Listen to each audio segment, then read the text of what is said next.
Okay, same items as on the Stein 62. There were two sleeping bags, two chairs, some clothing. There's a same thing with the 3-liter hydration bladder up there. Then it's got the water bottles.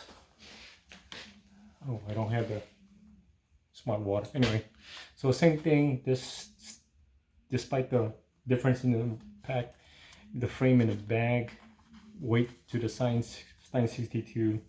This is I don't know if you guys can see it, but this is the Metcalf on the Guidelight MT. MT being, you can see the buckles. It's different. It's supposed to be the lighter one, but stronger. Anyway, there's still a wobble, but not as it's swayed like crazy in the Stein 62. The frame is more stable to me. Still got sore at the sternum, and the yoke still needs to be pulled down.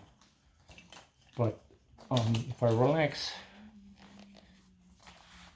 the load lifter, it definitely, there's no pressure on top of the shoulder, but more to the front.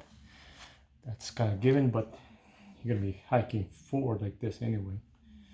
But it sits, all the weight is down on my hips. It's less wobbling. That's the only thing I like over the internal frames of the Stein 62.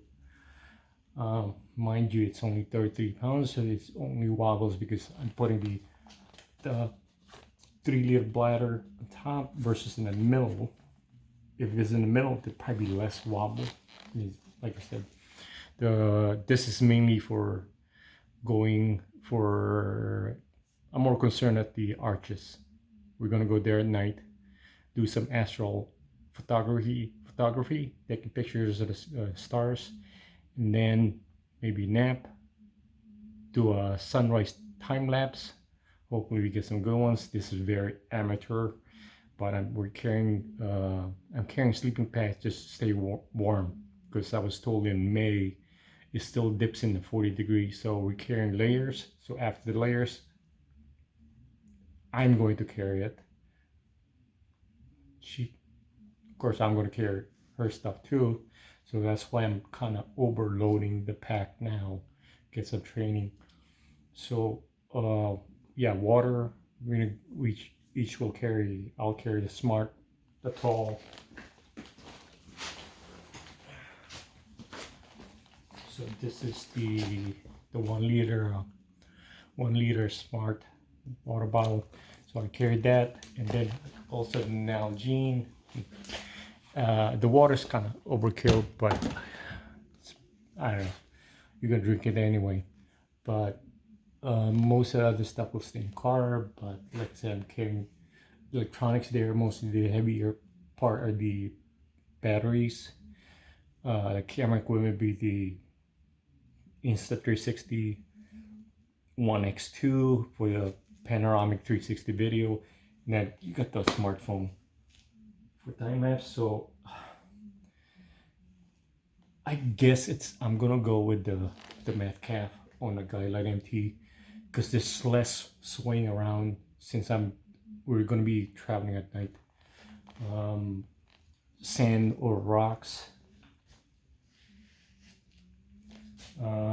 sleeping sitting pads. Being on an external frame seems to be more stable for me. Plus I've done more training on the Guidelight MTs than on the Stein, though the Stein is lighter, probably ideal for more day hikes. So I'm more likely going to end up with the Coolie 25 for the everyday stuff, carrying water, no extra heavy equipment stuff or layers. So that's, we'll probably switch to Coolie 25 after sunrise. But yeah, this is the Metcalf. This is the one that didn't have an overload. It didn't have the side pockets compared to the ones you see now. This must be a package deal that Brian Marino got, where it has the overload in the Guidelight. I mean the nice frame. So he doesn't need it. Always wanted a Metcalf because the damn Metcalf is like a tank. It carries anything you throw inside it. It's hard to explain, and I don't have to worry about being a baby to the bag. I mean, I could get one of those Osprey 65 or 85, but it just go to Reddit and see how much they talk about they ruined it, the zipper failed, or this busted seam. Yeah, it's the misfirings are heavy, but you don't worry about those busting seam. The material just, it's a tank.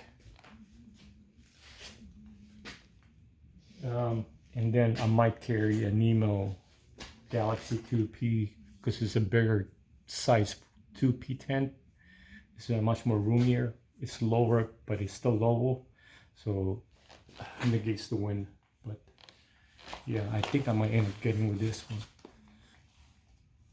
It's so different with the frame pack.